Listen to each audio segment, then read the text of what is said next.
It's that time again where we try to complete LittleBigPlanet but while trying to avoid a major feature of the game by any means possible. And in today's challenge, that feature is checkpoints. Checkpoints are objects that you encounter throughout the game quite often, which are activated by getting in range of them. Most times, you're pretty much forced to run by them with how they're in the middle of the main path, but with all of Sackboy's tricks, let's see how many are actually unavoidable that you need to activate to complete the game. Now, even though the entrance and the scoreboard do act as checkpoints, we aren't going to be counting them as things that we need to avoid, since without them, we wouldn't be able to finish or even start each level. So, beginning with Introduction, the first checkpoint doesn't appear until after the costume cutscene, where it's completely blocking the path with no options for changing layers either. This seems like a pretty horrible start to the challenge, but there is one other option. Earlier in the level, by the rainbows, by using another player to help, you're able to get launched by one of them to get onto the roof of where the checkpoint is. Then since the ceiling is open afterwards, we can fall back and bounce to complete the level. Except, there's actually still one more checkpoint in front of the next cutscene. It's just invisible. And while you could say that this is kind of like the scoreboard checkpoint and that we don't need to count it, you can just stand to the left of it while still finishing the level. First steps is where things start to get more interesting, where even though we do always have the option to just spawn another player to let us co-op jump over each checkpoint, we're going to try and only use additional players if we absolutely need to, because 1, it's more impressive doing it solo, and 2, we're actually limited with how many times we can use extra players throughout a level. This is because, most of the time, a co-op jump can only get one of the 2 players that are doing it past a checkpoint, leaving the other one behind. So we want to save these players for when we really need them. So anyway, initially I tried knocking the tree down to climb over the first checkpoint, but it's too heavy. So instead we can grab onto one of the birds by the king, then swing across the clouds to land on the tree, letting us jump over. While you can pretty much just walk over the next one, because of the one after this a bit later, we'll actually want to take one of the little sponges with us, which can be a bit hard to clear the gaps with. But once it's here we can do an LCJ off of it to get over. The same thing can then be done for the next one using any of the objects near Humpty. It's the next one that's a bit harder since there's just less stuff here. But it turns out, you can get onto the right of the sign without activating the checkpoint, which then lets you push it back a bit, to then RCJ off of it. The next one can actually just be walked under, but with no useful objects after the wheel, this is where we'll be using the first extra player to co-op jump over. And even though I won't be showing it, to be able to use these extra players, we need to be able to bring them through the level in the same way as our main player, since any player activating a checkpoint results in a failure. The one after this is also kind of annoying too, where I did try getting Humpty over the building to possibly jump off of him, but it doesn't seem possible, and neither does co-op jumping actually. It's just too hard to get a good one when the floor is so steep, and the grounds being grabbable doesn't help either. So to get around it, we'll be using something completely different. If you haven't realized by now, this challenge is extremely similar to the time that we tried to complete the game backwards, where avoiding checkpoints was often required to make it through, and one thing that we did a few times to get past checkpoints without activating them was by walking past while the checkpoint was off screen, since when a checkpoint isn't on the screen, it can't be activated. I explained more thoroughly how it works in that video, but basically, the game gives control of the camera to whichever player is closest to an unactivated checkpoint. So what we can do in first steps is, we place a player next to the previous checkpoint, giving them the camera, which then lets us go off screen before the next one, and we don't even need to make it all the way past. For some reason, just getting into the range of the checkpoint while it's not visible is enough, since from here we can just continue with it still not activating. It's just that we need to activate the sticker sensor at the start of the level to be able to swing over this gap, because avoiding checkpoints also means that we can't ever die throughout a level, which falling into this pit would force us to do. And another convenient thing, even though the extra players are usually useless after co-op jumping us, we can actually use the same player for 2 different things, since the checkpoint that we co-op jumped over is also the one that we need to leave them next to, saving us an extra player if we happen to need them. And it looks like we might for the next checkpoint, which is fine, but because we activated the sticker switch for the last part, there's now a finish line down here too. And since it's just barely sitting above the ground due to the winches it's attached to, we can actually push it around, going back and forth to gain a lot of momentum, which can even push the checkpoint further to the right. But once it has enough height, it's pretty easy to RCJ off of it to clear the checkpoint. Then for the final one in the level, there really isn't much here that we can use, so we will be using our second extra player to jump us past. And just so it's clear who we're using, player 1 is our main player, us, player 2 is default Sackboy, player 3 is White Knit, and player 4 uses the pink stars material, so we'll know when we run out of players. But anyway, that's first steps completed with 0 checkpoints and 1 extra player to spare. Get a Grip has less checkpoints than the last level, which are a lot easier to avoid. The first one gives you a ledge, then as long as you get onto the tree, the next one is pretty easy to jump over as well. Except here, you need to grab onto the clouds by using the nearby block to then swing across the tree. And if you keep going, you can also avoid the next one like this. The next checkpoint is a bit hard because it's on such a steep slope. But instead of trying to get it off screen, we can actually set up a double LCJ using the blocks and the sponge to get onto the castle wall. The next one requires a co-op jump though, with how little there is around here. And with that being the last checkpoint, we can finish this level with 0 activated.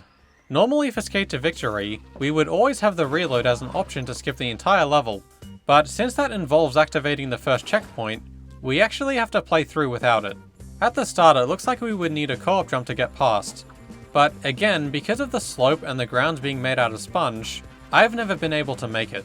And we can't get this one off screen either because of how we need an unactivated checkpoint to do that, which we don't have since this is the first checkpoint. But this is the solution I found, which does still use another player. We go to the top of the windmill first, then as the extra player is coming up, we can land on the bird to balance on it. From here, the second player can swing it around, giving us enough speed to run and jump over the checkpoint. After this, it's pretty much just a matter of using the windmills to get momentum that goes around the checkpoints.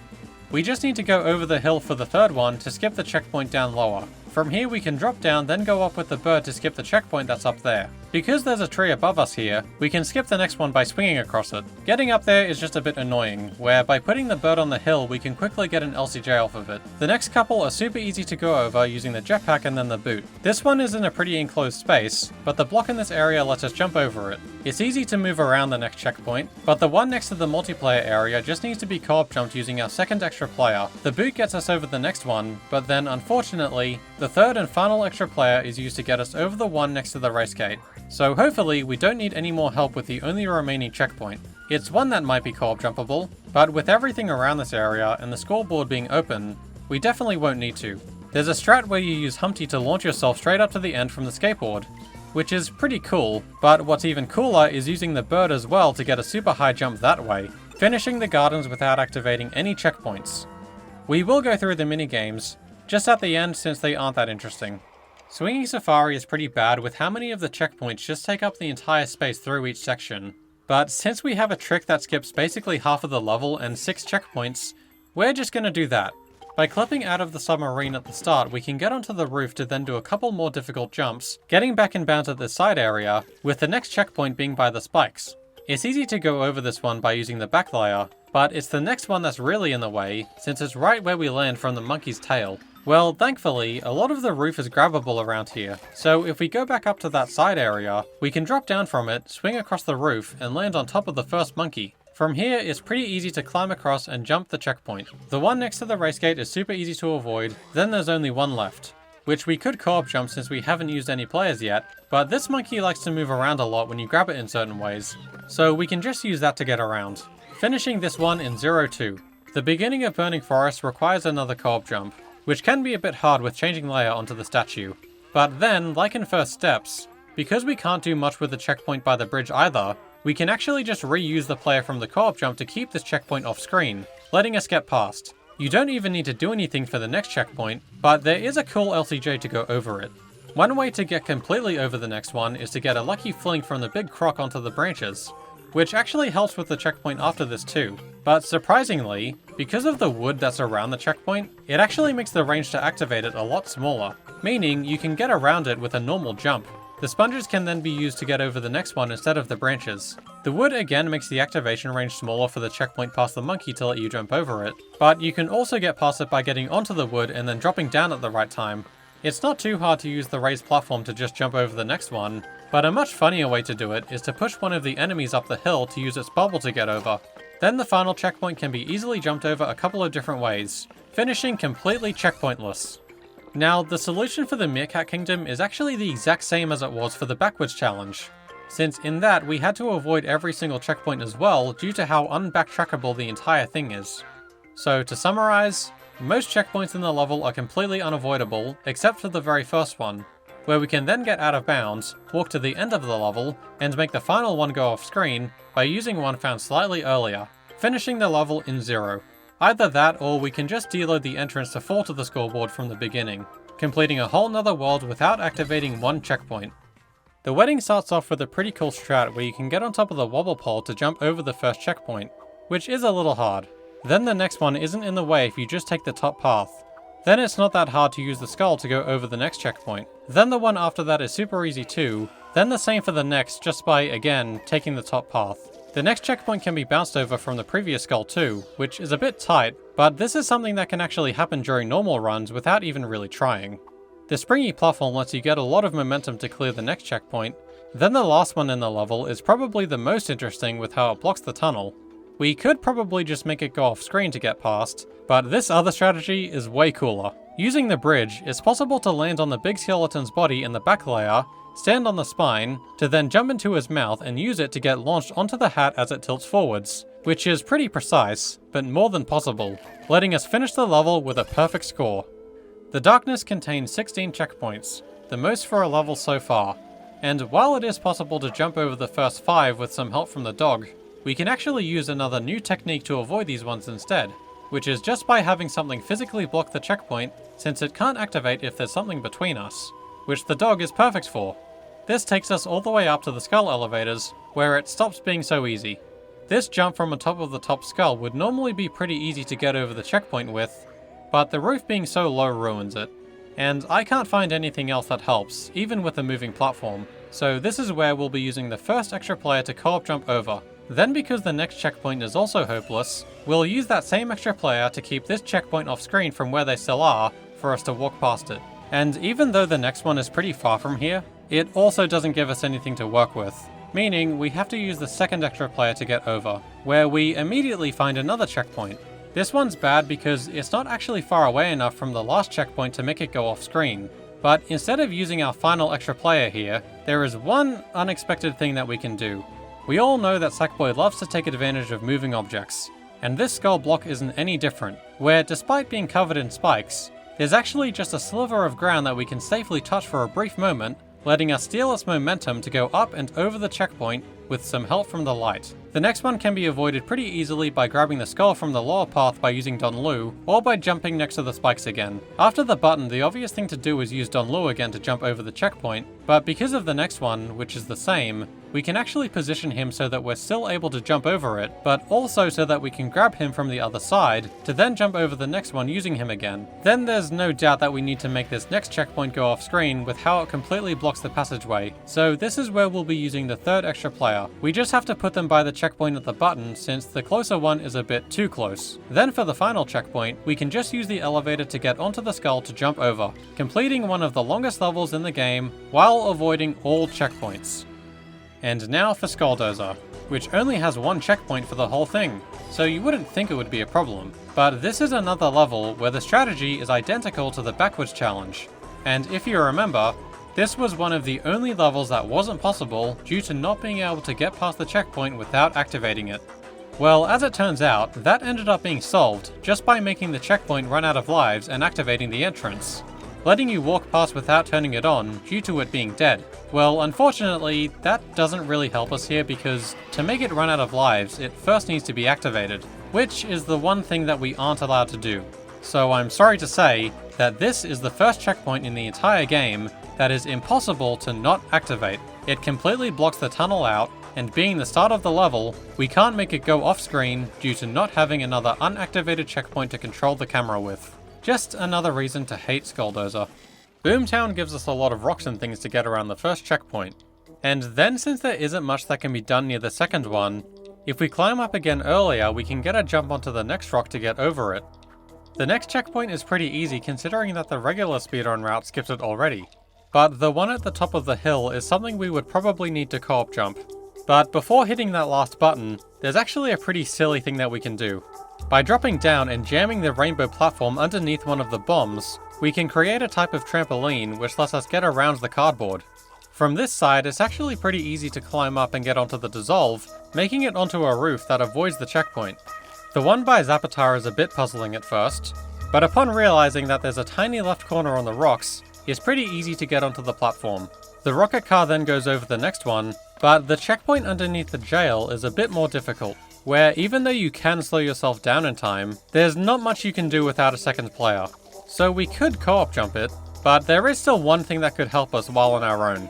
If we happen to land the rocket car just by the hole before it opens, we can actually take it with us to block the activation of the checkpoint all on our own. Then, even though we do have a jetpack, it turns out that there's just barely not enough room to go around the next one. So we just have to keep it off screen by having a player wait by the previous one. Then the final checkpoint is jumped using Uncle Jalapeno, bringing the level to an end without activating anything, and without any major skips. Since there is the reload that we could have done at the entrance that skips everything, and also the rocket car skip, and the collector skip.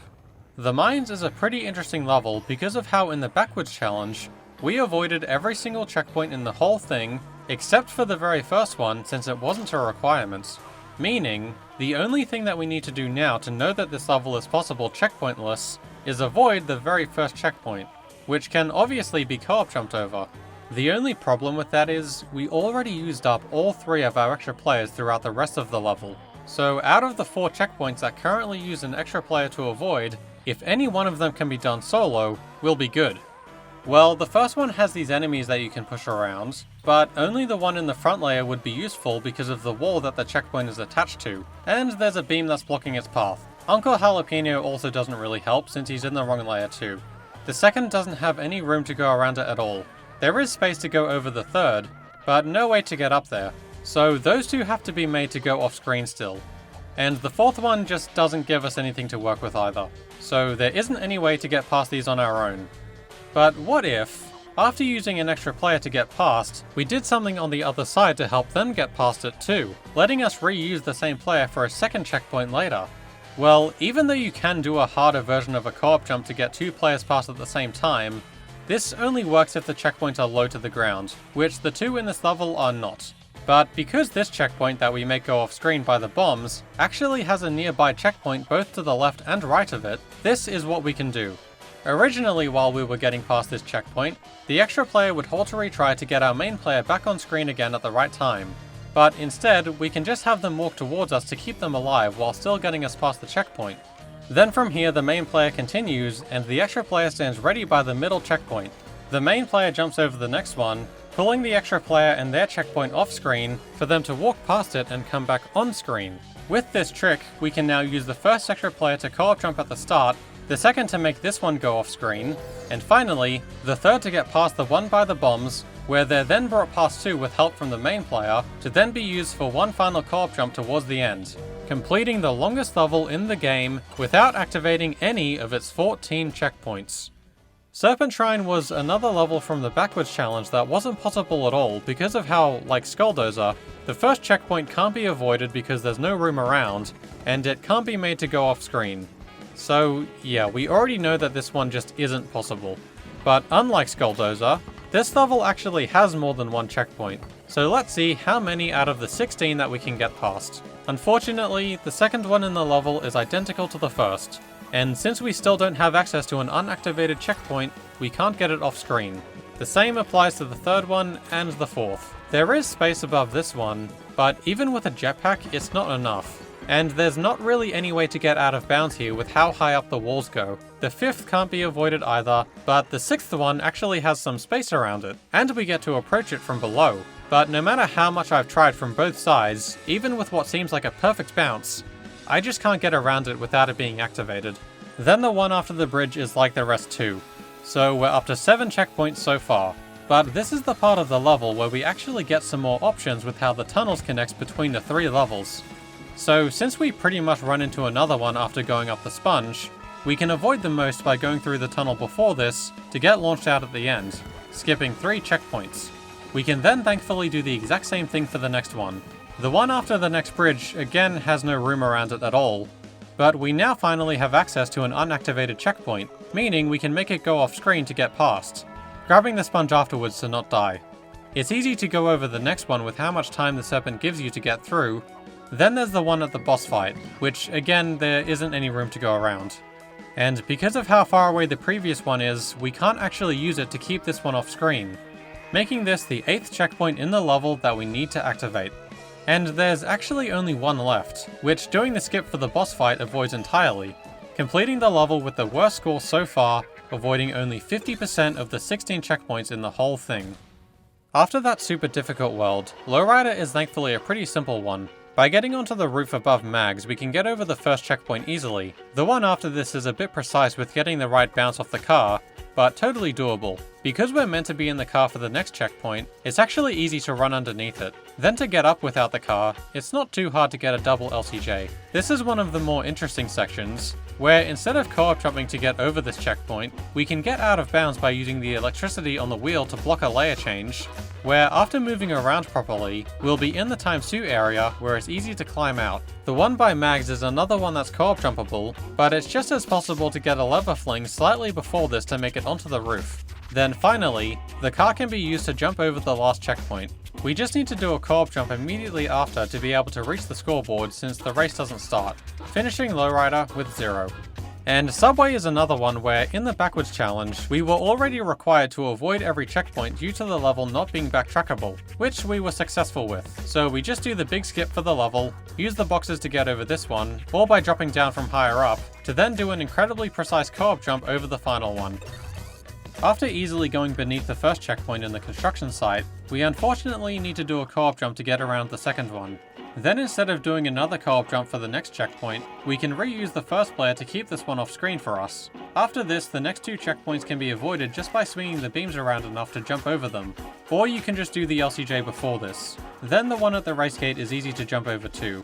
It's a little precise, but the moving platform actually helps us jump over the next checkpoint while grabbing the sponge at the same time. Then after the basketball, a bounce jump gets us into the middle layer to then drop down past. Another co-op jump could be used here, but by going into the key area, we can get around by lowering one of the beams to get back down past the checkpoint. Then for the one after the conveyor, which looks pretty hopeless on our own, we can actually get into the middle layer from earlier, where for some reason, there's just a gap underneath the checkpoint for us to walk through, coming out the other side.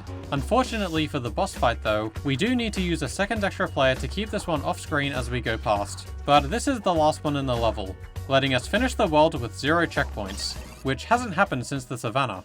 Just gonna say right now, Endurance Dojo is gonna involve a lot of bounce jumps with how most of the checkpoints are set up, which includes the first one, where it's not too hard to get onto the stone to get over. And while it is tight, pretty much the same can be done for the second one and the third. You could probably do it for this section too, but it's easy to use the light to go over the next checkpoint, and then the second rotating platform to go straight to the next sponges, which then lets you get over the next one too. By moving the cane around, it's possible to get a super jump that gets up to the lights for this checkpoint, which is one of the cooler things in this level, but this is where an extra player needs to wait behind, since the checkpoint after the red wheels doesn't have any solution but to make it go off screen. Then another bounce jump skips the next one, the rotating platforms help you after that, and with the green platforms it's really easy to jump over everything. We reached probably the hardest part of the level, the elevator, where the lever is right in front of the checkpoint, where instead of being able to just walk past like we usually do, we actually need to stand in front of the checkpoint for multiple seconds to progress.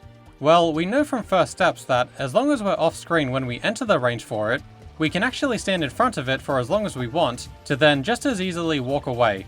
Which is exactly what we can do here if we make a player wait by the checkpoint earlier and pop themselves at the right time, letting us raise the elevator and progress. We don't even need to bounce jump for this one since an LCJ is possible and a lot easier. Then we barely even see the final one as we walk off the edge, finishing this one in 0. Sensei's Lost Castle is very similar to the mines, where a good amount of the level has actually already been solved through the backwards challenge, where we know that from the balloons, the rest of the level is possible to do checkpointless with help from all 3 extra players. So let's check everything before this point to see what we're dealing with. And it doesn't start well with needing to do a co-op jump over the first checkpoint, since you just can't get onto the sensei or anything. Using the catapult though, it's possible to get a super precise jump over the next one if you land in the perfect spot. The next one is pretty hopeless though. It would be cool to do something with the stairs and getting a trip jump, but it's just set up so badly with how it changes you to the back layer, making you hit the wall. So if we want to get around this one, we'll need another co-op jump. The one at the top of the red wheels is similar to the one in Serpent Shrine, but this time there actually is just barely enough room to sneak past without activating it, where we now meet up where the backwards challenge started. So 5 co-op jumps. At the start, at the stairs, at the shurikens, at the ninjas, and before the boss, with only 3 players that we can use. Well, one that's actually super easy to eliminate is the one by the ninjas, where just by taking the sponge from the ×2 area, we can jump over the checkpoint without issue. We did already know that you can get over this one by bouncing off the ninja, but it only works with 1 player, so it's useless to us. But anyway, we're now down to only a single checkpoint that we can't avoid, where getting around any of the 4 co-op jumps on our own would get us down to 0. I had an idea to use one of the mini-boss's bubbles to jump over the one that's there, which seems promising with how fast the door opens, but the checkpoint is just too far away for it to be possible. But this is where a pretty cool strat by Ads was found. At the beginning, after you get multiple players to the catapult, you can actually have one of them move it backwards, and another press the button so that when the catapult comes down, it pushes the checkpoint out of the way for the player on the other side to quickly get past. Thanks to Mike and Lith for helping record this too, while I struggled to patch my game. This lets us complete the rest of the level without any checkpoints activated, with the 3 extra players being used at the stairs, the shurikens, and before the boss fight, with the rest being avoidable through other means, mostly shown off in the backwards challenge. The Terrible Oni's volcano has very few checkpoints for how long it is, with the reason being that you're carrying one around with you on the airship for most of it, so this is the main thing that we'll be needing to avoid. There are 3 times that we need to move the balloon, being done with only the up and right controls, where thankfully on the first flight, it's easy enough to grab the right side of the sponge to avoid the checkpoint, to then pretty much do the same thing for the second time you fly it. Flying it up to the volcano is definitely the hardest part, with how it's actually really hard not to activate the checkpoint when the ship has that much momentum. So you really have to time the swing and letting go of the controls at the right time to not fall in range. It helps a lot that you can just hold the right control while flying into the mountain to climb up slowly, where once reaching the top, we can just jump off and fall in. At the bottom of the volcano, we need to make the first checkpoint go off screen, which would probably be an issue with how we left the ship behind, but thankfully, there's another checkpoint in a good spot over by the ×2 area to the left.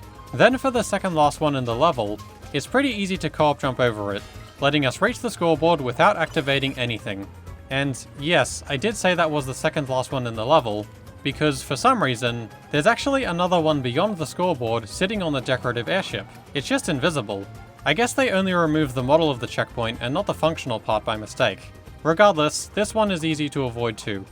Finishing the islands in 0.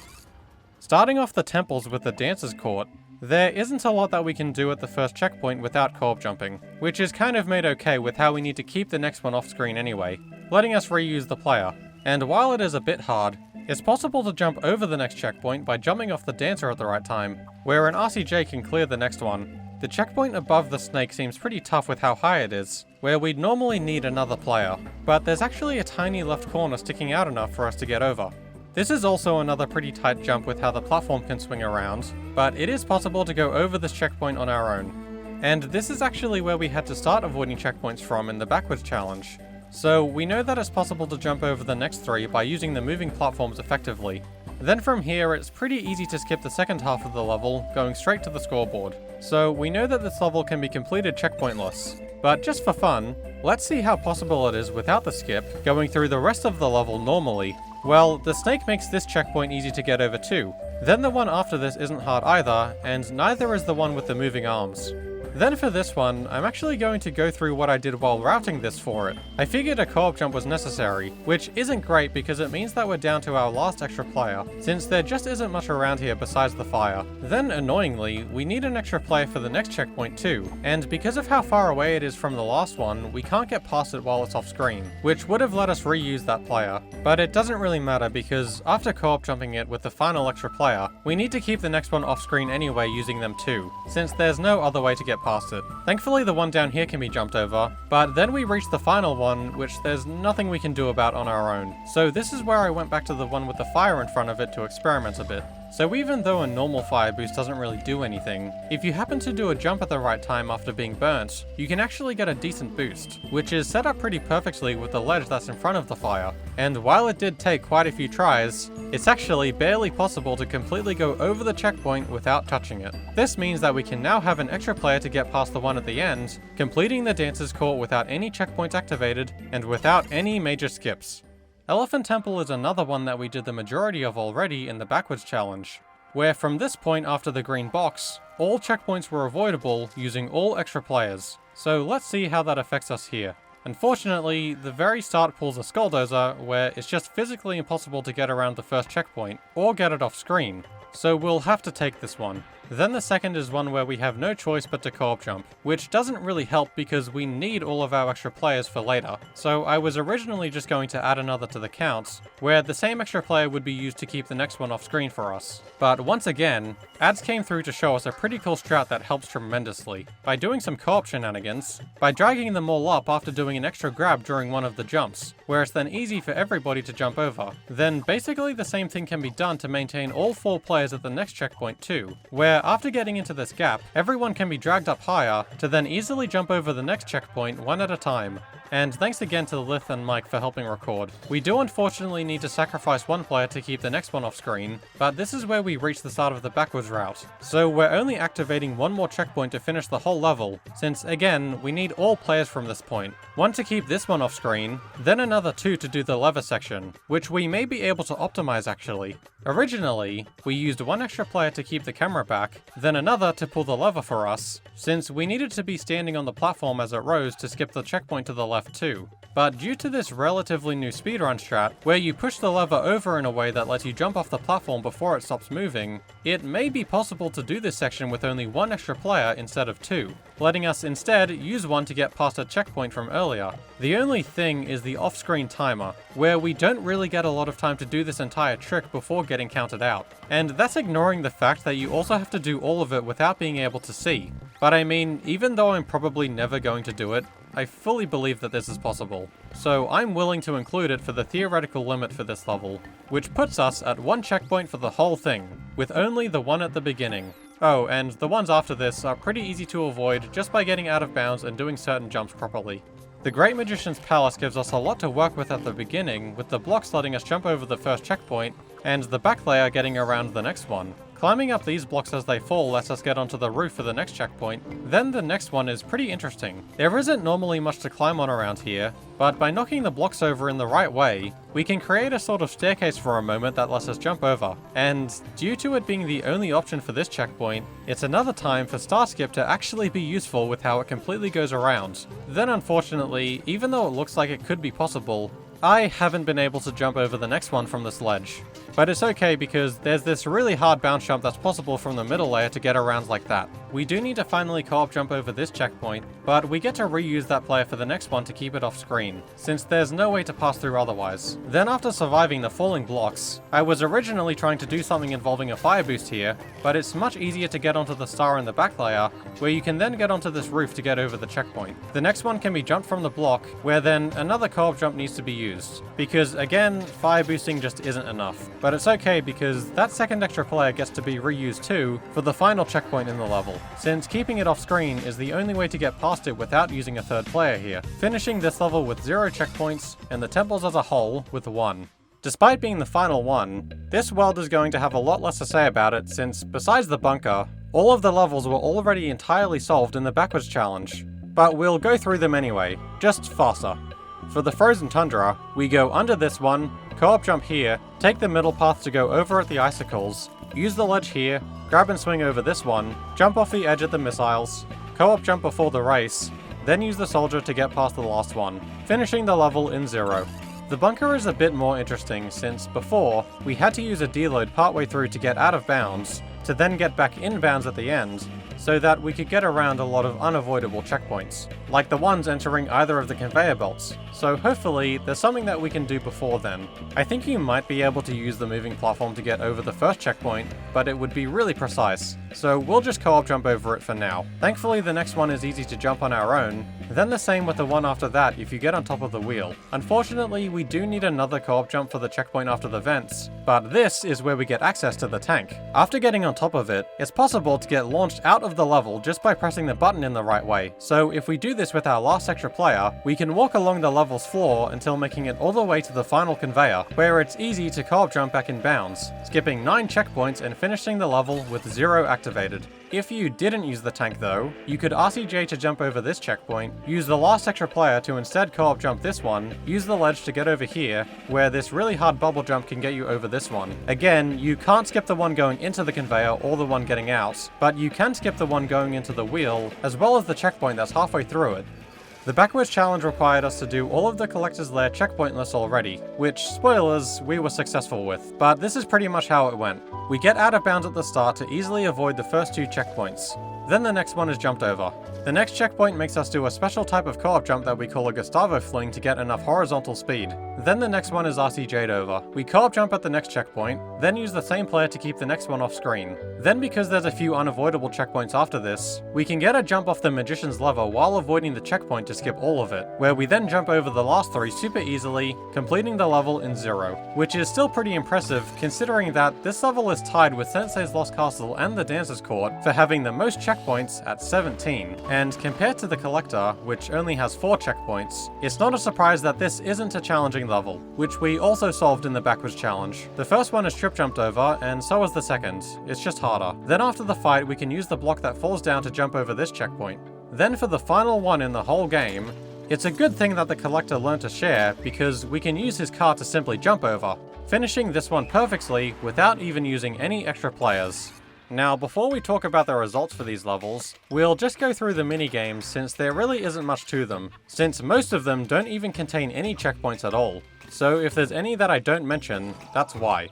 All 4 of the checkpoints in Castle Climb Challenge can be maneuvered around, except for one which needs to be made to go off screen, but that's easy. There's a few completely unavoidable ones in Tunnel Plunge because of the vertical narrow drops, so just doing the skip at the beginning can avoid everything. Without the skip, you can still avoid at least 3 out of the 7 of them though. All 3 of the checkpoints in Wobble Poles are easy to go around using the bouncy platforms that precede each one. Roller Run Easy has 1 checkpoint at the end which is easy to go over. The one in the middle of Roller Run Medium is difficult to get around, but it is possible to get over it. Then the second and last checkpoint are easy to go over. Roller Run Hard is also not too difficult with the amount of room there is to go over everything. The checkpoint after the glass can be completely skipped too. In Elevation, you could probably co-op jump over all 3 of the checkpoints like how we did at the end of Subway. It would just be really precise. So it's a lot easier just to do the skip for the level to completely go over all of them. The single checkpoint in Dorema-san can be climbed over using the clouds. The first one in Roller Castle does need to be co-op jumps, then the second isn't in the way at all. The Shifting Temple is slightly interesting with having the most checkpoints for a minigame at 8.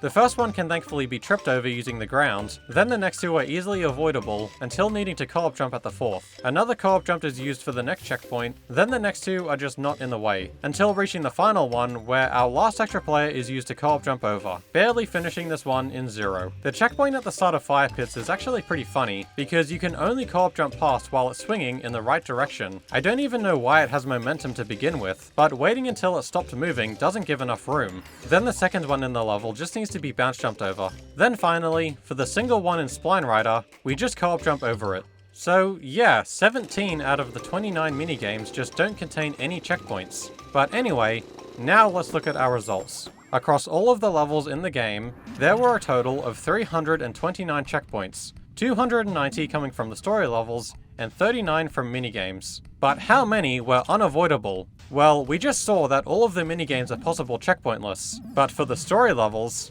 we were able to get through having only activated 10 for the entire thing, which only came from 3 levels. We had 1 in Skulldozer, 1 in Elephant Temple, and 8 in Serpent Shrine, which I think is pretty impressive. We had to do some pretty crazy strategies to get through with a number like this, having avoided 319 checkpoints out of all 329. So a massive thanks to Ads for helping optimize this, and also Mike and Lith for helping record a couple of those clips. We definitely benefited from the fact that the checkpoints in this game are never activated through wires or anything like they are in later games. So doing this challenge in LBP2 or something would definitely be a lot harder, but who knows, maybe someone should try it. I also found this challenge quite fun because there were a lot of strategies that I already knew about beforehand that are normally completely useless and only something to be amused by that actually became necessary here and a requirement for completing the run, like the double LCJ and Get a Grip or the bomb trampoline in Boomtown. This also just made me realize how inconsistent the checkpoint placement is across all of the levels. Sometimes they're really close together and sometimes they're just so far apart. I also know that this was a challenge idea suggested by some of you, so I hope that you've enjoyed it as much as I did. Thanks for watching.